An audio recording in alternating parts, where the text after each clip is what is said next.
ಮೊನ್ನೆ ನಮ್ಮ ಗೌರವಾನ್ವಿತ ಮಂಡ್ಯ ಜಿಲ್ಲಾ ರೈತ ಹಿತರಕ್ಷಣಾ ಸಮಿತಿಯವರು ಕೆಲವು ವಿಚಾರವನ್ನು ಮೈಸೂರು ಕಾರ್ಖಾನೆ ಸಂಬಂಧಪಟ್ಟಂಗೆ ತಮ್ಮ ಜೊತೆ ಚರ್ಚೆ ಮಾಡಿ ಕೆಲವೊಂದು ಶಂಕಾಸ್ಪದ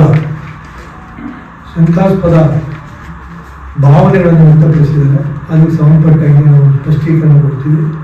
ಜೊತೆಗೆ ನಿನ್ನೆ ಮಾನವನಗರದ ಮಾಜಿ ಶಾಸಕರಾದ ಸುರೇಶ್ ಗೌಡ ಅವರು ಕೆಲವು ಅನಗತ್ಯವಾದ ಚರ್ಚೆಯನ್ನು ಮೂಲಕ ಮಾಡಬೇಕು ಅಂತ ಮತ್ತೆ ಸ್ಪಷ್ಟೀಕರಣ ಕೊಟ್ಟು ಕೂಡ ಅದನ್ನೇ ಹೇಳೋದ್ರ ಮೂಲಕ ಹೇಳ್ತಾರೆ ಅಂತ ನೋಡ್ತೀವಿ. ಜೊತೆಗೆ ಮೊನ್ನೆ ನಡೆದಂಥ ಕರ್ನಾಟಕ ರಾಜ್ಯದ ವಿಧಾನಸಭಾ ಇತಿಹಾಸದಲ್ಲಿ ನಡೆದಿರ್ತಕ್ಕಂಥ ಕೆಲವೊಂದು ಸಾಂವಿಧಾನಿಕವಾದ ವಿಚಾರಗಳಿಗೆ ಸಂಬಂಧಪಟ್ಟರೂ ಕೂಡ ತಮ್ಮ ಎದುರುಗಡೆ ಇವತ್ತು ಚರ್ಚೆ ಮಾಡಲಿಕ್ಕೆ ನಾವೆಲ್ಲ ಮುಖಂಡರು ಆಗಮಿಸಿದ್ವಿ. ಮತ್ತು ನನ್ನ ಆತ್ಮೀಯ ಸ್ವಾಗತಿಸ್ತಾ ಮೈಸೂರು ಸಕ್ಕರೆ ಕಾರ್ಖಾನೆಯನ್ನು ಮುಂದಿನ ಪತ್ರಿಕಾಗೋಷ್ಠಿಯಲ್ಲಿ ಖಾಸಗೀಕರಣ ಹುನ್ನಾರವೇ ಅಂತಕ್ಕಂಥದ್ದನ್ನು ಪ್ರಶ್ನೆ ಇಟ್ಟಿದ್ದಾರೆ. ದಯಮಾಡಿ ತಮ್ಮ ಮೂಲಕ ಜಿಲ್ಲೆಯ ಎಲ್ಲ ರೈತ ಬಂಧುಗಳಿಗೆ ಮತ್ತು ನಮ್ಮ ರೈತ ಹಿತರಕ್ಷಣಾ ಸಮಿತಿಯನ್ನು ಹೇಳಿಕೆ ಬಯಸ್ತೀನಿ. ಯಾವುದೇ ಕಾರಣಕ್ಕೂ ನಮ್ಮ ಸರ್ಕಾರ ಆ ನಿಟ್ಟಿನಲ್ಲಿ ಅಪ್ಪಿತಪ್ಪಿನೂ ಆಲೋಚನೆ ಮಾಡಿಲ್ಲ, ಮಾಡುವುದಿಲ್ಲ ಅಂತಕ್ಕಂಥದ್ದನ್ನ ನಾನು ದಾಖಲೆ ಸಮೇತ ತಮ್ಮ ಹೇಳ್ತಾ ಇದ್ದೀನಿ. 2023 ನಮ್ಮ ಸರ್ಕಾರ ಆದ ತಕ್ಷಣ 50 ಕೋಟಿ ರೂಪಾಯಿನ ಮೈಸೂರು ಸಕ್ಕರೆ ಕಾರ್ಖಾನೆಯನ್ನು ನಡೆಸಲಿಕ್ಕೆ ಒಂದು ಶಕ್ತಿಯನ್ನ ಪ್ರಥಮವಾಗಿ ಕೊಡುವ ಮೂಲಕ 2,41,000 ಟನ್ ಕಳೆದ 8-10 ವರ್ಷಗಳಿಂದ ಹರಿದೇವಂತ ನಮ್ಮ ಕಾರ್ಖಾನೆಯನ್ನು ನಡೆಸಲಿಕ್ಕೆ ಅವಕಾಶ. ಅದಾದ ನಂತರ ನಮ್ಮ ಮುಖ್ಯಮಂತ್ರಿಗಳು, ನಮ್ಮ ಉಸ್ತುವಾರಿ ಸಚಿವರು, ನಮ್ಮ ಸಕ್ಕರೆ ಸಚಿವರು, ನಮ್ಮೆಲ್ಲ ಶಾಸಕರ ಒತ್ತಾಯದ ಮೇರೆಗೆ 53 ಕೋಟಿ ರೂಪಾಯಿ ವಿದ್ಯುತ್ ಬಿಲ್ಲನ್ನು ಮನ್ನಾ ಮಾಡೋದ್ರ ಮೂಲಕ ಮತ್ತೊಮ್ಮೆ ಆರ್ಥಿಕ ಶಕ್ತಿ ನಾವು ಬೇಸ್ ಬೋರ್ಡು ಮತ್ತೆ ಆ ಬೆಂಗಳೂರು ಆಸ್ತಿಯನ್ನ ನಾವು ಸಂಪೂರ್ಣವಾಗಿ OTS ಸರ್ಟಿಫಿಕೇಟ್ ಮಾಡೋದು ಮತ್ತೆ ಹೊಸ ಟರ್ಬೈನ್ ಹಾಕೋದು ಎಲ್ಲ ಸಂಬಂಧಪಟ್ಟಂಗೆ ಸುಮಾರು 10 ಕೋಟಿಯನ್ನು ನಾವೇನು ವೆಚ್ಚ ಮಾಡಿದ್ವಿ 24-25ರಲ್ಲಿ.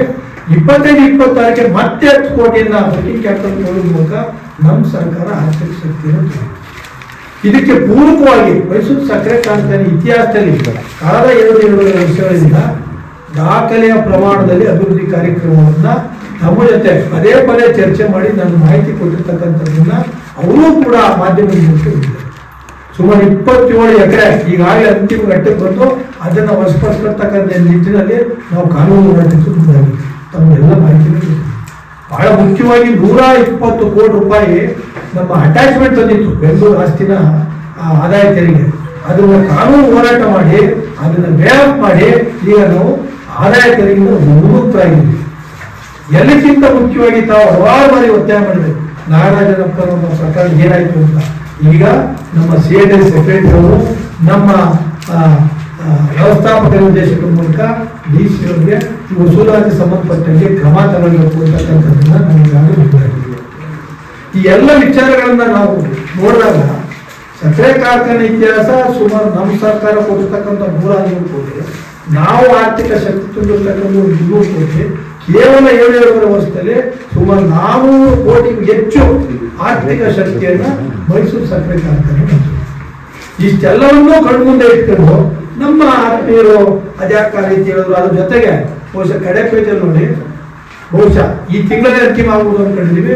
ಸುಮಾರು 74 ಕೋಟಿ ಪದೇ ಬಾಯ್ಲಿಂಗ್ ಹೌಸ್ 2 ವರ್ಷದಿಂದ ಕೈ ಕೊಡ್ತಾರೆ ಅಂತಕ್ಕಂಥದ್ದನ್ನ ನಾವು ಮಂಡಿಸಿದಾಗ ಸರ್ಕಾರಕ್ಕೆ ಆ ಬಾಯ್ಲಿಂಗ್ ಹೌಸ್ಗೆ 50-60 ಕೋಟಿ, ಜೊತೆಗೆ ನಮ್ಮ ಮೊಲಾಸಿಸ್ ಟ್ಯಾಂಕ್ ಲೀಕ್ ಆಯ್ತಲ್ಲ, ಹೊಸ ಮೊಲಾಸಿಸ್ ಟ್ಯಾಂಕ್ಗೆ ಮತ್ತೆ ಬಾಯ್ಲರ್ ಸಂಬಂಧಪಟ್ಟಂತೆ ಎಲ್ಲಾ ಕಾರ್ಯಕ್ರಮಕ್ಕೂ ಸುಮಾರು 74 ಕೋಟಿನ ನಮ್ಮ ಸರ್ಕಾರ, ನಮ್ಮ ಮುಖ್ಯಮಂತ್ರಿಗಳು, ನಮ್ಮ ಉಪಮುಖ್ಯಮಂತ್ರಿಗಳು, ಸಕ್ಕರೆ ಸಚಿವರು, ನಮ್ಮ ಉಸ್ತುವಾರಿ ಸಚಿವ ಶಾಸಕರನ್ನು ಒತ್ತಾಯದ ಮೇರೆಗೆ ಅಂತಿಮ ಘಟ್ಟಕ್ಕೆ ಬಂದಿದೆ. ಯಾವುದೇ ಕ್ಷಣದಲ್ಲೂ ಕೂಡ ಅದು ಕ್ಯಾಬಿನೆಟ್ ಅನುಮೋದನೆಯಾಗಿ ಸಕ್ಕರೆ ಕಾರ್ಖಾನೆ ಶಕ್ತಿ ತುಂಬತಕ್ಕಂಥ ಕಾರ್ಯಕ್ರಮ ಆಗ್ತದೆ.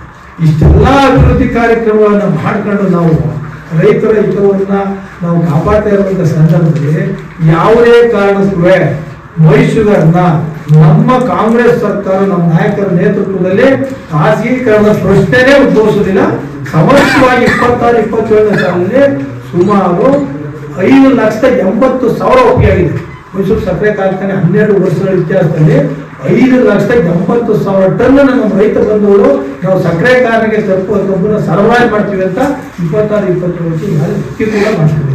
ಹಾಗಾಗಿ ಯಶಸ್ಸಿನ ದಿಕ್ಕಿಗೆ ನಾವು ಕೊಂಡೊಯ್ತೇವೆ ಹೊರತು ಯಾವುದೇ ಕಾರಣಕ್ಕೆ ವಿಫಲರಾಗಿ ಖಾಸಗೀಕರಣದ ಆಲೋಚನೆನ ಇನ್ನು ಮುಂದೆ ನಮ್ಮ ನಾಯಕರು ಯಾರೂ ಕೂಡ ಹಿತರಕ್ಷಣಾ ಸಮಿತಿಯನ್ನಾಗ್ಬೋದು, ರೈತ ಬಂಧುಗಳಾಗ್ಬೋದು ಆ ಬಗ್ಗೆ ಆಲೋಚನೆ ಮಾಡಬಾರ್ದು ಅಂತಕ್ಕಂಥದ್ದನ್ನು ತಮ್ಮನ್ನು ಕೇಳುತ್ತಾ, ಬಹಳ ಮುಖ್ಯವಾಗಿ ಈಗ ಕೆಲವು ದಿನಗಳಿಂದ ಹಲವಾರು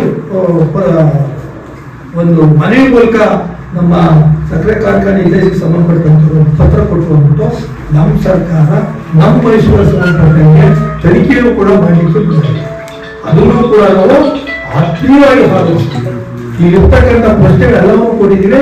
ಇವೆಲ್ಲವೂ ಕೂಡ ನಮ್ಮ ಲೆಕ್ಕಪತ್ರ ವಿಭಾಗಕ್ಕೆ ಮತ್ತು ನಮ್ಮ ಕಮರ್ಷಿಯಲ್ ವಿಭಾಗಕ್ಕೆ ಮತ್ತು ನಮ್ಮ ಕೇರ್ ವಿಭಾಗಕ್ಕೆ ಮತ್ತು ನಮ್ಮ ಎಸ್ಟೇಟ್ ವಿಭಾಗಕ್ಕೆ ಸಂಬಂಧಪಟ್ಟಂತ ಪ್ರಶ್ನೆಗಳು ಎಲ್ಲವೂ ಕೂಡ ಪಾರದರ್ಶಕವಾಗಿ 124 ಸಕ್ಕರೆ ಕಮ್ಮಿ ಬರೋಕ್ಕೆ ಸಾಧ್ಯನೇ ಇಲ್ಲ. ಎಲ್ಲ ಡಾಕ್ಯುಮೆಂಟ್ ರೆಡಿ ಇದೆ. ಟೆಂಡರ್ ಕರೆದಿರೋದು, ಟೆಂಡರ್ ಫ್ಲೋಟ್ ಮಾಡೋದು ಅಪ್ ಟು ಡೇಟ್ ರೆಡಿ.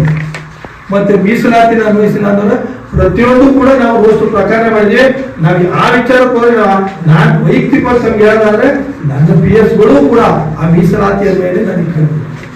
ಅದರಲ್ಲೂ ಕೂಡ ನಾವು ರೋಸ್ಟನ್ನ ಯಾವುದೇ ಕಾರಣಕ್ಕೂ ಮಾಡಿಲ್ಲ. ಉಳಿದಂತೆ ಎಲ್ಲವೂ ಕೂಡ ಪಾರದರ್ಶಕವಾಗಿ ನಡೆದಿದೆ. ಬಹುಶಃ ತಮಗೆ ಮಾಹಿತಿ ಕೊಟ್ಟಿದ್ದೀನಿ ನಾನು. 24-25 ಆಗ್ಬೋದು, 25-26 ಆಗ್ಬೋದು ದಾಖಲೆಯ ಪ್ರಮಾಣದಲ್ಲಿ ಮೊಲಾಸಿಸ್ನ ನಾವು